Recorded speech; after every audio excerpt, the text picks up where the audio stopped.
Welcome to 20-Meter Restart Agree to Disagree Rugby League podcast. I'm Hoonz. I'm Nick. And we would like to say good morning. All right, take over, Nick. All right, well, scores from round 11. Panthers over the West Tigers, 16 points to 2. Parramatta lost to the New Zealand Warriors, 24 to 14. Brisbane Broncos over the Roosters, 28 to 22. Gold Coast Titans defeated the Newcastle Knights, 33 to 26. North Queensland Cowboys lost to the South Sydney Rabbitohs, 19 points to 20. Manly Sea Eagles over the Melbourne Storm, 24 to 4.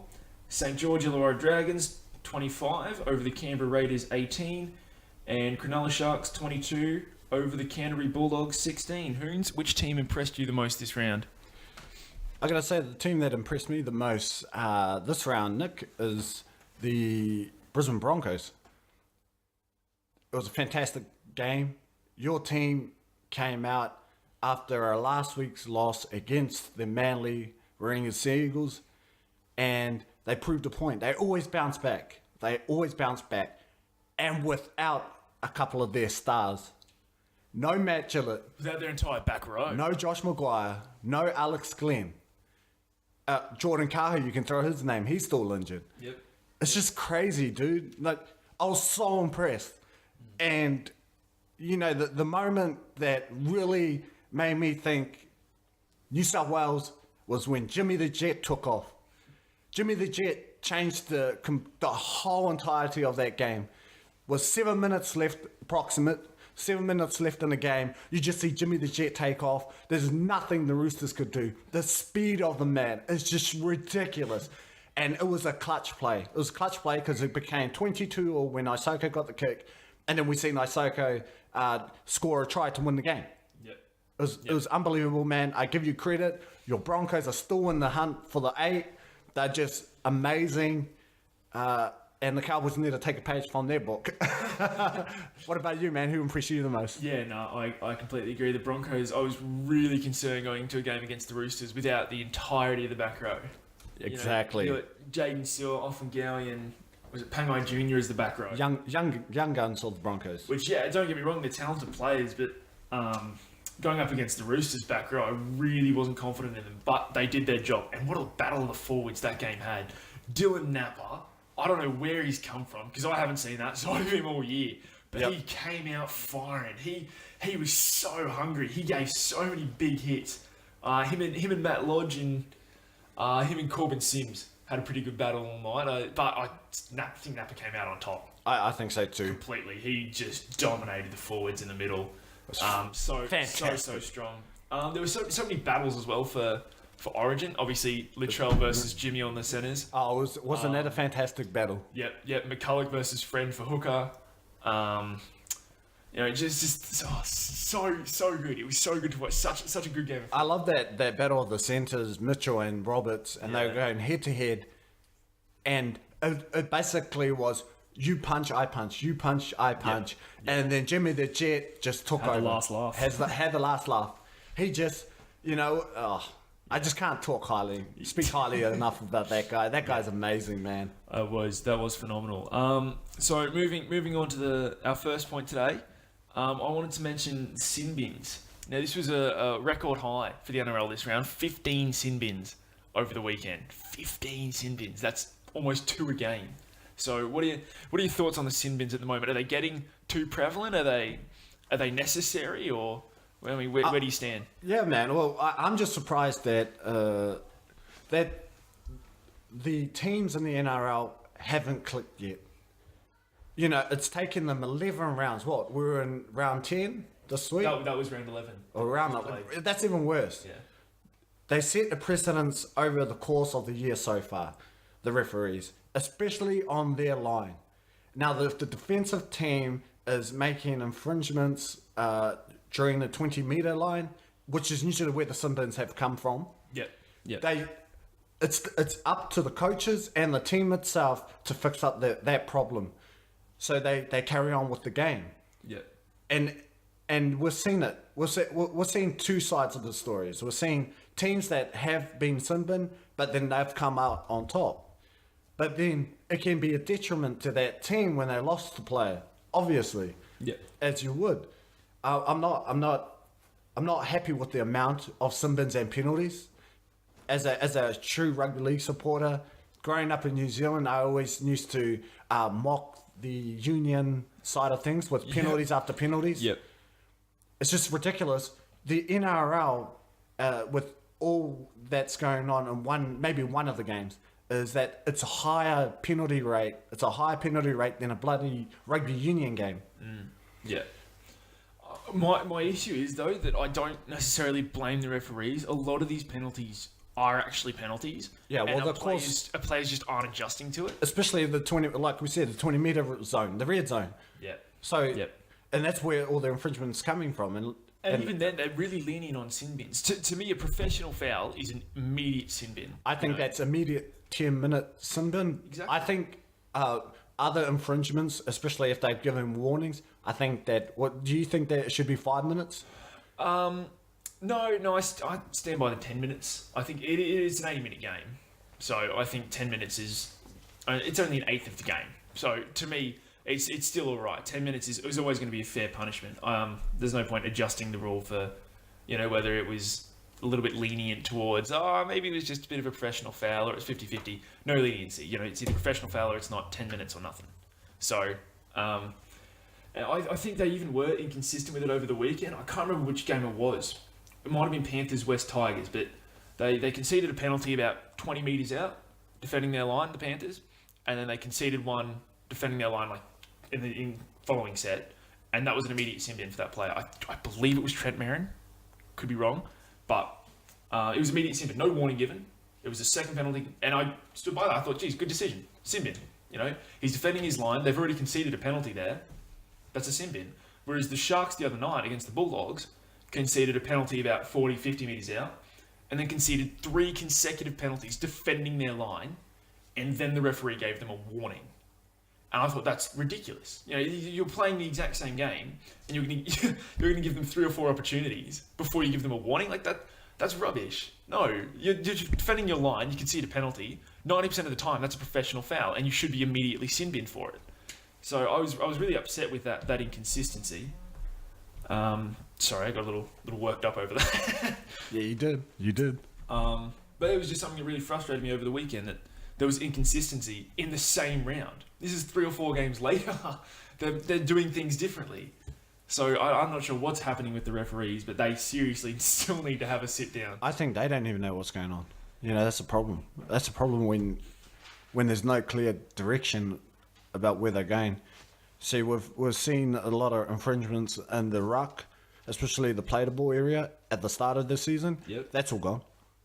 I've really seen them call a penalty against the attack and defensive side where they play the ball incorrectly. It hasn't been called now. It would be a penalty to defensive to the attacking side. After round 3 or 4, that was just fake. I was just like, come on, man. Like, you guys were going through that direction, that 1% of play, and I think that it was bad. It needed to be done where guys weren't playing the ball properly. No, it was getting sloppy. And now I look at it, I'm like, man, come on, man. Now you guys are not backing yourself up anymore. You're going to give it straight to the attacking side, not the defensive team, because he didn't play the ball properly. Yeah. Just on that point, while we're talking about the rucks, I wanted to bring up the Milford incident. I think he threw the ball into Dylan Napa, and then Will Smith did it as well. Isaac Luke.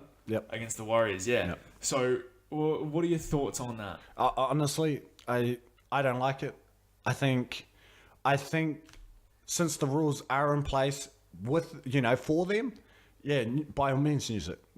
To get out of there. Especially Anthony Milford was I'm pretty sure on his 10-metre line, in between the 10-metre and the goal line. Yep. and he used it to perfection to get his team out of trouble. Now, there was no rules stipulating about that, with the milking of the pass, because he wasn't even inside the ruck, to be honest. He was outside of the ruck. He was completely clear of the ruck. But I don't like it. In the spirit of the game, I don't want to see that during the game. But if I was playing and I knew those rules, I would use it too, just to get my team out of trouble. That is true, and it's gamesmanship. There's nothing in the rules you'd sort of say against it, but to me, that is against the rule. Dylan Napa isn't in the ruck. He's not impeding any of the play. Isaac Luke was still sort of in the vicinity of the ruck. Yeah, but though it was milked in that sense, he was still in the ruck, and he wasn't. Will Smith milked that so badly. He just dropped the ball on him. That's how crazy it was. He was still in the ruck. You can't be in the ruck. You've got to clear yourself. Dylan Napa was not in the ruck whatsoever. No, he was a metre back. And Anthony Milford used that. Milford just to threw perfection. it at him. But I don't like it at all. In the spirit of the game, I understand why they did it. I think what Will Smith was gamesmanship. That was using the rule to his advantage. I think what Milford did was not a penalty at all. No, not in the spirit. That's straight up just breaking the rules. The referees rewarded him. That's such a good topic to talk about too. While we brought up rucks, I wanted because to, he's mention it. I hate it, and I'm pretty sure Todd Greenberg's actually come out and said that that the laws around that is going to change, especially the milking of the penalty, passing from the ruck. Obviously, if they're in the ruck, that's an infringement. They will still use that, but the deliberate pass to a defensive player that's outside of the ruck area, but they use it to their advantage, will be a penalty against them now. The offensive team, which I'm happy for, because it would stop that. I cannot see anyone, because I think this rule is coming in effective immediately. Yep. I am pretty sure that you won't see it happening anymore, because teams would not want to jeopardize or cost themselves if it came down to that. Just say Anthony Milford, the rules were in place, he did it then against Villanapa. Guess what? You're 10 metres away from your goal. You're defending your own line. That's right. So we're about to find out if change is going to happen, but I'm pretty sure it would. And on Todd Greenberg there, I'm just following up on whatever you bring up. He mentioned for the sin bins, we didn't get to talk about this, they were going to introduce sort of the bunker and a shot clock for sin bins. He said this at an interview where he was questioned about the two Manly players, where they'd come on, I think it was 1 minute and 41 seconds early from their 10-minute punishment.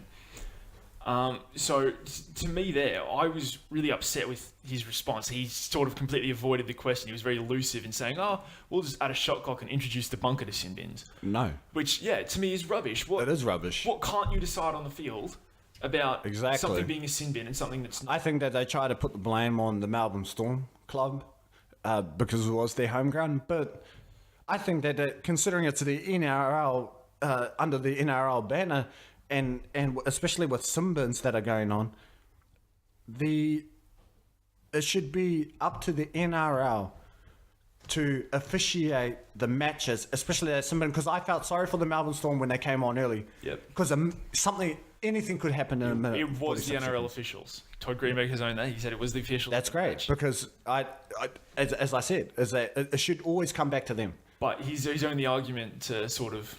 He said to prevent. They make too many excuses. Is shot clocks in the bunker. That was his response to saying this will never happen again. And I got really upset with that. I really wasn't happy with that. There's nothing about a sin bin that needs to introduce the bunker or a shot clock. I mean, now correct me if I'm wrong here, but about 90 to 95% of the time, you would get sin bin because you were defending, and that was when you conceded the penalty or the professional foul or whatever, right? Like, exactly. Is that true? Yeah. Most of the time, you'd be defending, and so as if you'd put a timer on. I'm assuming here. I'm guessing he's saying we'll put a timer on how long that player has to leave the field, and we have resumed play. But they're looking for the quick fix. Nick, they're looking for the quick fix. But the defending team's a man down, and it's ridiculous. By sin binning, you've got to have the captain there. By which case, the defense is already set. And what's a shot clock going to do to? I just think that play. That's placing too much pressure on those kind of things, like the shot clock for the bunker. They already got shot clocks for this and that and this. They don't need another one just for sin bins. Yeah, exactly. I agree. It just seemed like a very elusive and disappointing answer from him to a really serious mistake. Granted, it wouldn't have cost Manly the game. They would have won that comfortably anyway. Yeah. But in other games... They deserved it. In other games, that could be a serious mistake to make by an NRL official. So, anyway, moving on. And this will be our final topic of the day. We've got the Queensland and New South Wales State of Origin teams. Now, next week, the teams will be out before we record the pod... or about the time we record the podcast. Yep. So we won't bother doing them then because it'll look like we've just copied. Yeah, exactly. And introducing a member into this section, we've got Ra making a guest appearance. Welcome back, Ra. Thank you for having me again, boys. Yeah, welcome back, Ra. It's good to have you back, man. Absolute pleasure to have you here, Ra. Now, we'll go through our teams. We've all got our predicted teams here. Or, sorry, we've got our teams we would choose if we were the Queensland and New South Wales selectors. So I am Ra, the selector, for you guys who don't know. we'll go through the New South Wales team first because I don't think we're going to discuss that as much as the Queensland team. So we'll kind of just push them out of the way. Right, we'll start with you. Your New South Wales lineup. All right. Well, at number 1, I'll put Tom Trbojevic. I think it's his time. Tedesco's just got too many errors. He hasn't been playing well. Tommy the Turbo has been playing excellent for Manly. And that combination with Jake Trbojevic will be crucial as well for New South Wales. At 2 and 5, are we gonna all do our formats or just read my whole team? No, you can do it by position. So do wingers. Yep, that's all right. All right. I'll just do my whole team. Ferguson. I've got Blake Ferguson at 2. Addo-Carr. Josh Addo-Carr has to be there. Yep. This year. Yep, agreed, Just for bro. speed. I have James Roberts. Obviously, speed. Yep. Speed kills. I have Lateral Mitchell at 4. I have the half pairing of the Panthers. I think it's time to put Cleary in there. Just a calm head. And for some reason, him and Maloney just click, which is pretty crazy. Jake Trbojevic at 13. Tyson Frizzell at 12. I have Boyd Cordner at 11. Damien Cook at 9. Paul Vaughan at 10. And David Clemmer at 8. And then my bench is David Peachy at 14. Sims at 15. Josh Jackson 16. Jack DeBellin 17. And my 18th man will be Matt Duffy. That's my New South Wales side. All right. Geez, that is a pretty good New South Wales side. Hoonz, on to you. Your New South Wales side. Yeah, my New South Wales side is going to be a bit more controversial, guys. I love it because I can select these players. But I agree with you, Ra. I think Tommy Turbo should be there. I think he's been playing really well for Manly. They've won 2 in a row. They beat the Melbourne Storm.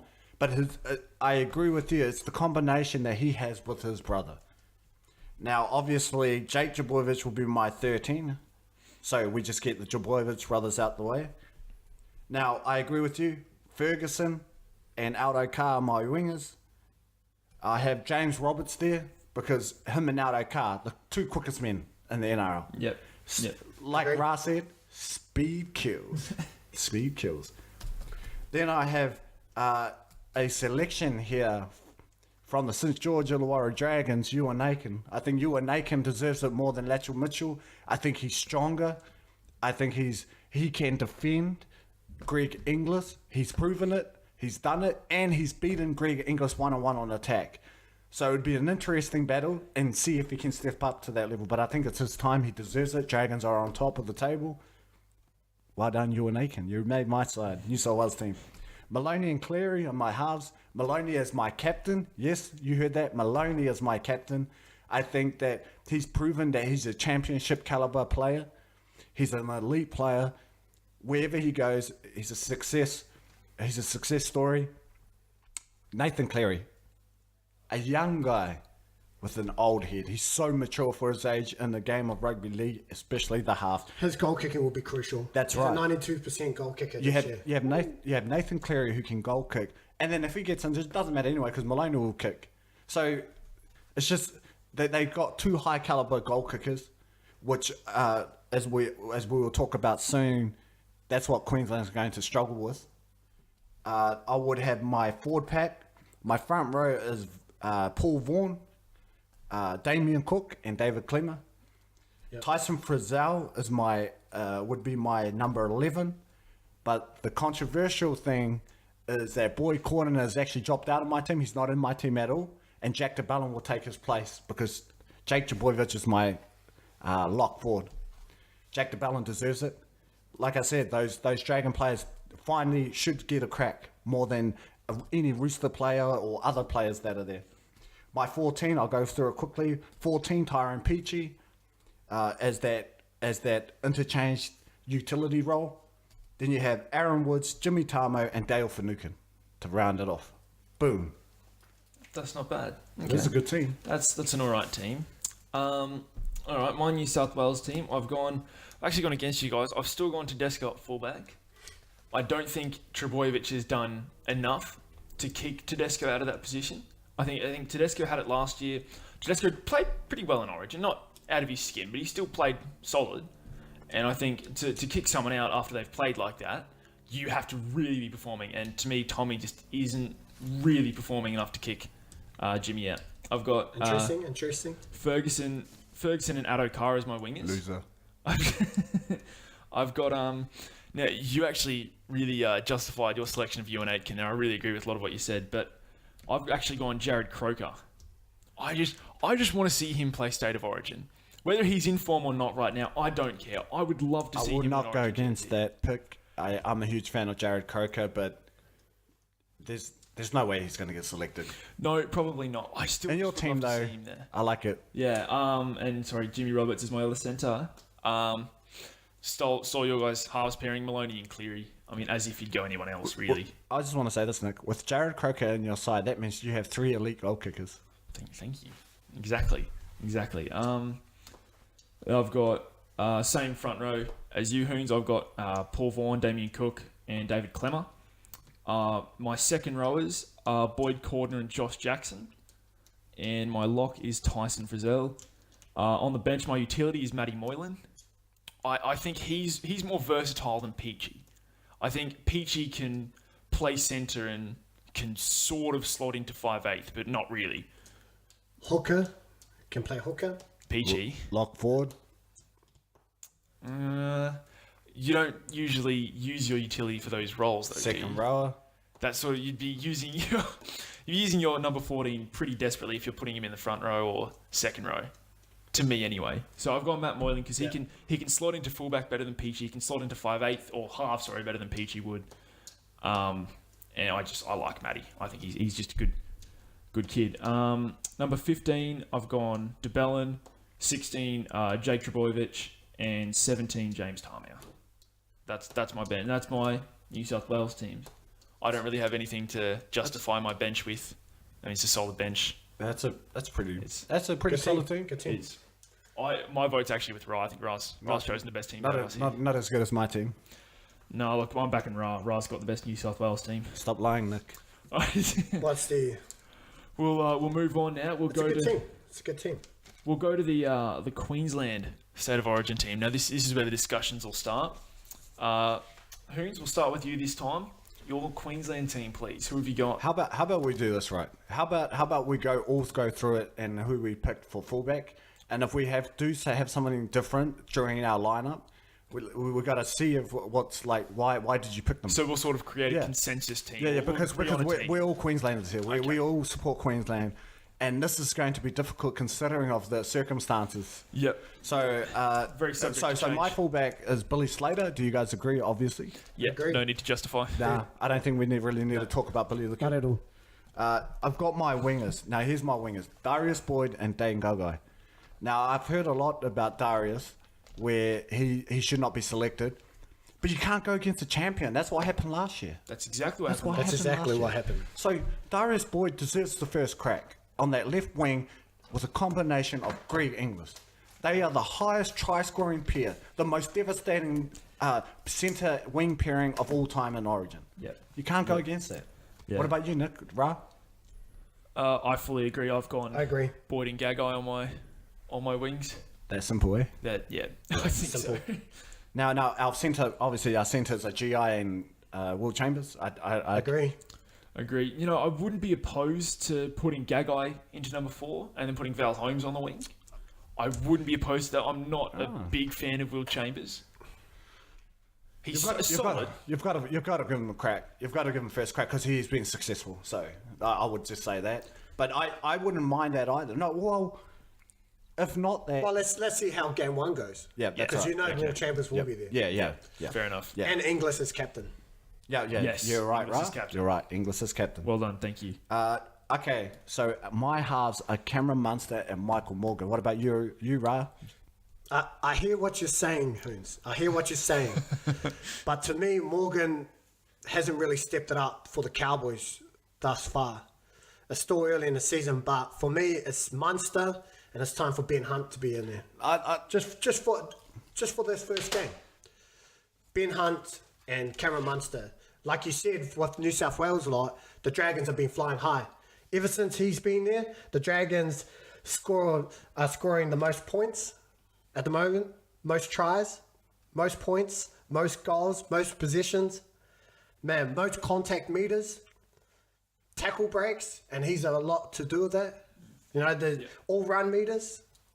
Like, ever since he's been part of that team, the Dragons have been flying high.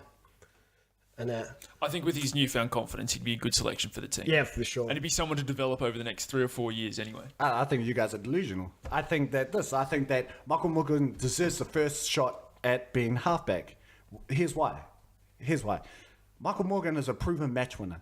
Ben Hunt is not. Simple. In the Origin and the big moments that when you need someone to step up, Michael Morgan always provides. He stepped up in the grand final, obviously against Ben Hunt, who dropped the ball. Then in Origin, was it last year, game 2, down in Sydney, he provided the flick pass for Dane Gagai.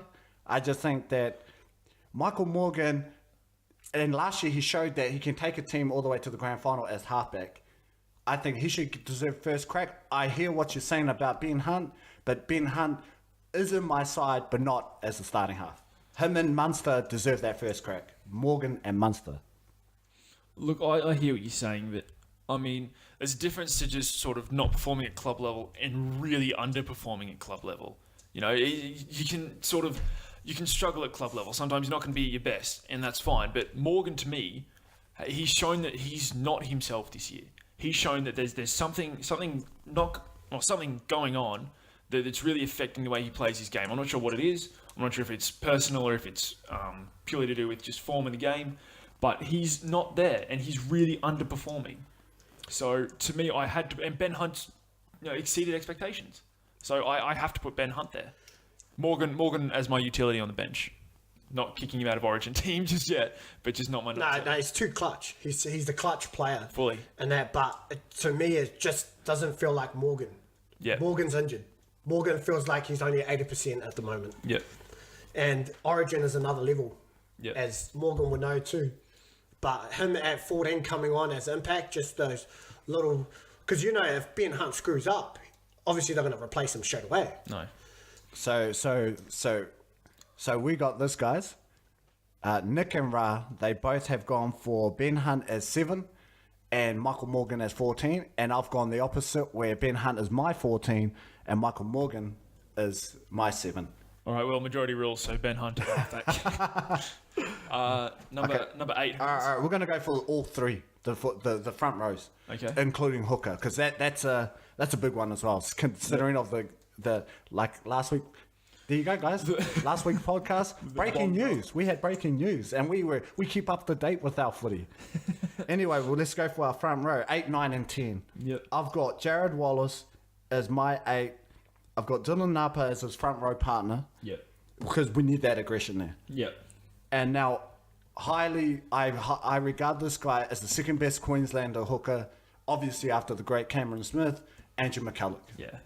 That's my hooker. I fully agree with all 3 of those positions. Because he can play 80 minutes as well. Yeah. We don't need a guy like Jake Granville who's just going to play, 60 minutes.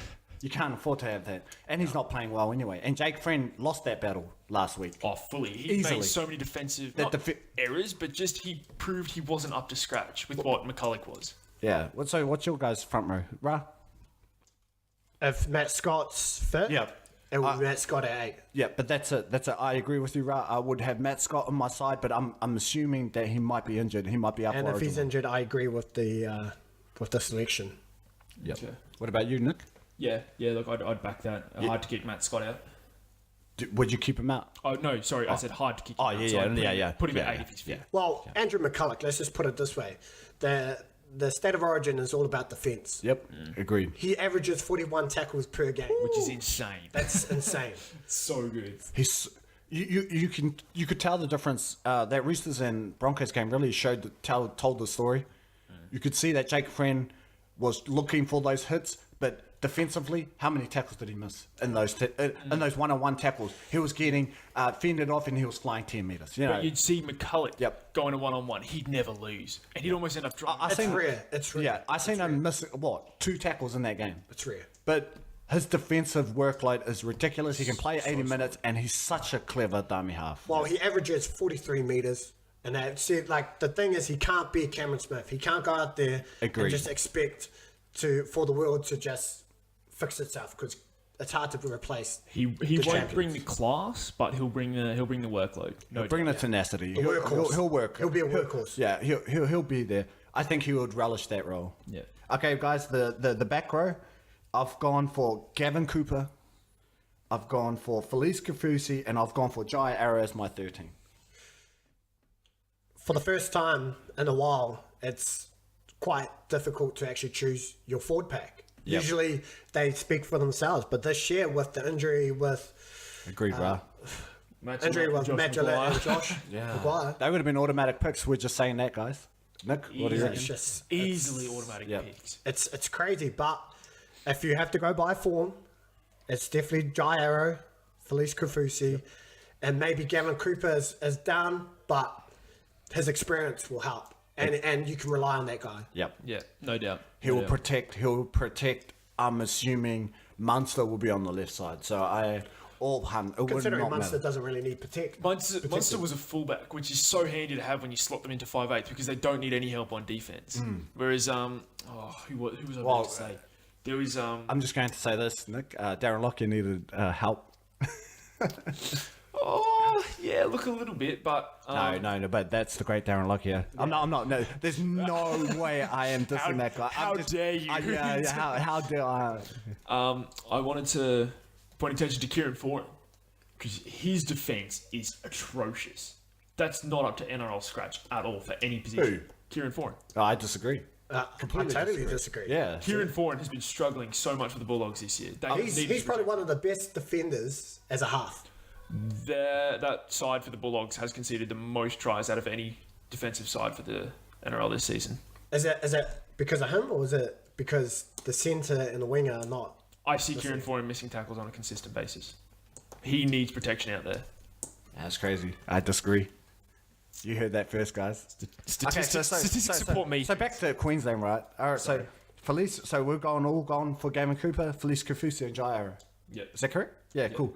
Okay. Now the bench. We already mentioned our number 14 guys, but So obviously number 14, Michael Morgan. We'll just get back to that Kieran Foran, because if you're talking about stats, it's right. actually James Maloney that's missed the most tackles. yep. Okay. 75. Kieran Foran is actually not in the top 5. Okay. Just Ra wanted to throw out clarify some. that one. Ra wanted to throw some statistics at us. All right. Okay, guys.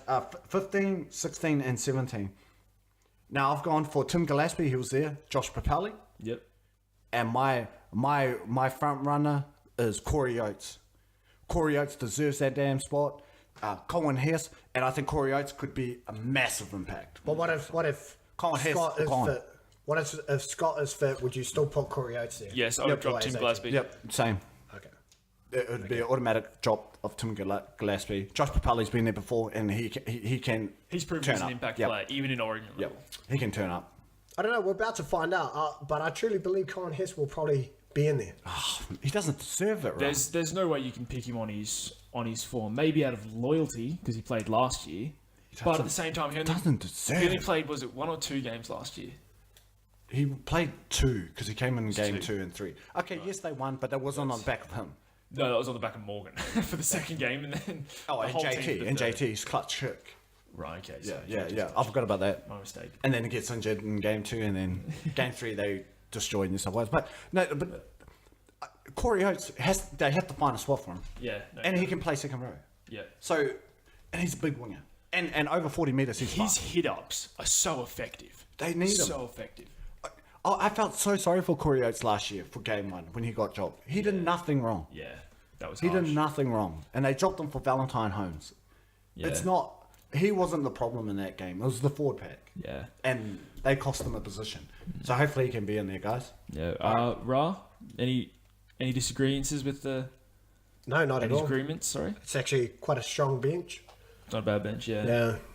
All right. Yeah. Well, I think that covers our origin section of this week's podcast. So Yeah. we'll end up closing it out with our tips. Yeah, thanks, Ra. Thanks, Ra, Yeah. for Thank you joining very much us. for joining us, Ra. Yeah, man. Yep. Hopefully you come back next week for our Origin follow-up. Yeah. Maybe, guys. All right. Till next time, Ra signing off. Thanks, Ra. It Thanks, was good Ra. to have him back, eh? It was. So moving on to our tips for the weekend. Okay. I did terrible, man, last week. Seriously, I did terrible. Terrible. Yeah, I only got the Sharks right. That's how bad it You was. got 1 out of 8. One. No. I'm talking about our tips last week. Well, I only got one. Oh, okay. Because Tigers lost. Who else lost? Houston lost. So I tipped the Warriors. Yep. I tipped the Titans. I took the I Broncos. tipped the I took the Rabbitohs, Roosters. You remember? And I got 4 from 4. Yeah, dude. It was me that let the team down. Who you, mate? Did I tip the Sharks? Yeah. I'm pretty sure you tipped the Oh, Sharks. thanks. Kind of thing. At least I got one. Either way, I mean, you would have tipped on that Sunday games. You would have tipped either the Dragons or the Sharks, and so would have I. So Yeah. you definitely got at least one right. Yep. Sorry, Thursday the 24th of May, Suncorp Stadium, Brisbane Broncos take on Parramatta Eels. You gonna go? Well, if I pick the Broncos, they lose. If I pick The Eels, Parramatta, Broncos yeah. will play the best game they've ever played. Well, I'm suspecting that the Broncos should win. So my tip is for Brisbane. Yeah. They're at home.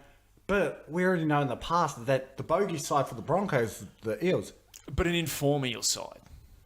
Oh, They finished top this is 4 the last NRL year. of 2018. Like, this is ridiculous. No one knows who's going to win. That's true. That's true. Okay, so I'm going to go for the Brisbane Broncos. That's Okay, it. thank you. Next tip. Now I'll let you have this one as well. Okay.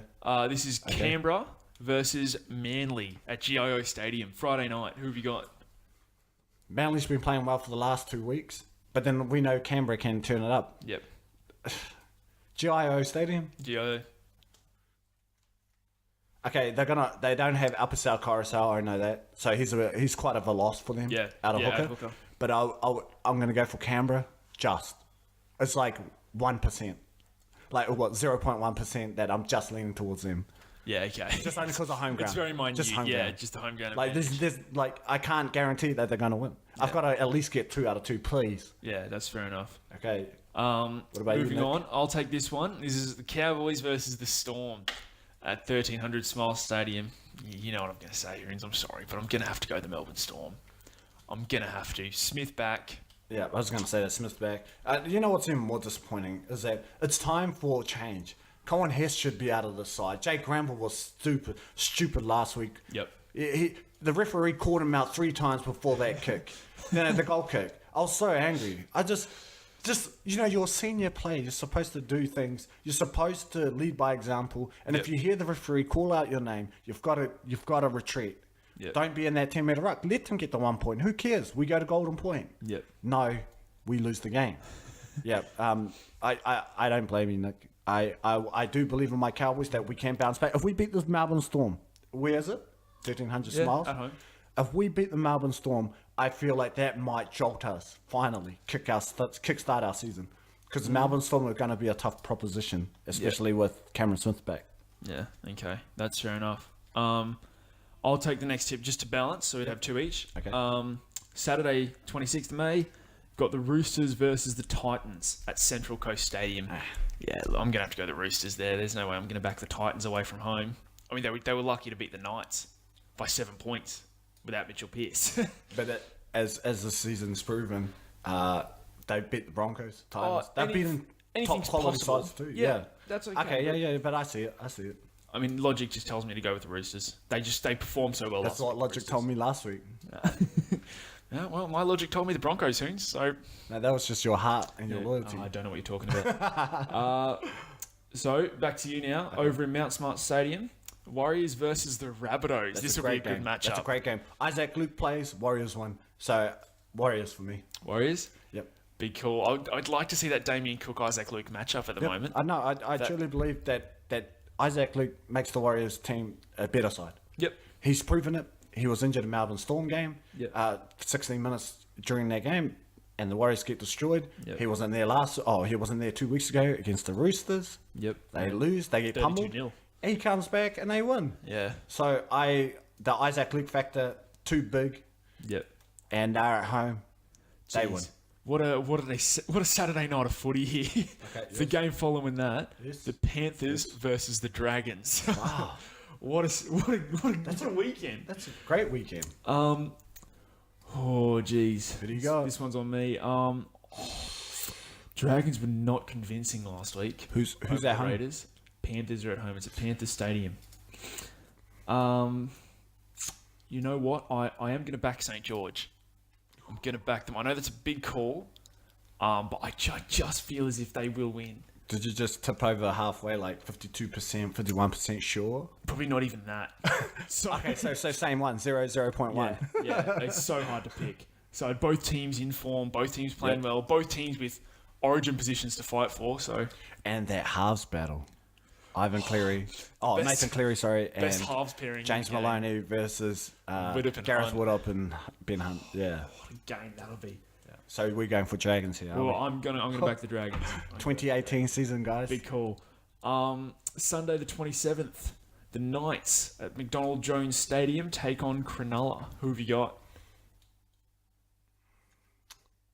I got the Sharks. Sharks, yeah. They're fair in enough. form. But I did look at their record, and they've only beaten not quality opposition, just mediocre opposition at the moment. And this barely season. beating. Yeah. I don't know, man.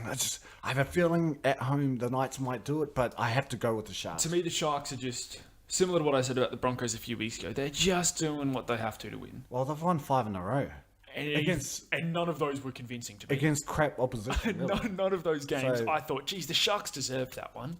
You know, it was just so 50-50 that went the Sharks. I just hope Kalen Ponga turns up. You know what? Bugger it. I'm going for the Knights. Knights, you're going Yeah, to I've changed. Yeah, Okay. upset. We need an upset. There's going to need to be an upset this week. Okay, fair enough. Knights are going to do it. Knights upset. I'm going to go with my man, Kalen. Okay, fair enough. Final game, Tigers versus the Bulldogs. Once again, another tough one. Tigers kept completely tryless last week against the Panthers. Crazy. I will have to go the Tigers. I think I can't go against them, not at this stage, not at the way the Bulldogs are playing, to say the least. So, I mean, the Bulldogs only win in the last 6 or 7 rounds has been the Eels. So Actually, I'm interested in the battle of Kieran Foran and Benji Marshall as well, because that Kiwi spot is up for grabs. yeah, but It's I mean, such a you'd good be battle. so silly to look over Benji Marshall. Oh, he's been playing So- great all year, so. But to me, Benji's going to win that battle, no doubt. I hope he does. I love Kieran Foran too, though. That's not to say, but I mean, Benji Marshall's one of my idols, so. Yeah. All right. Well, that wraps up our tips, and I believe that wraps up the podcast. Thank you. So yeah, thank you all very much for listening, and we'll speak to you all again next week. This is Nick And Hoonz. signing off. Thank you.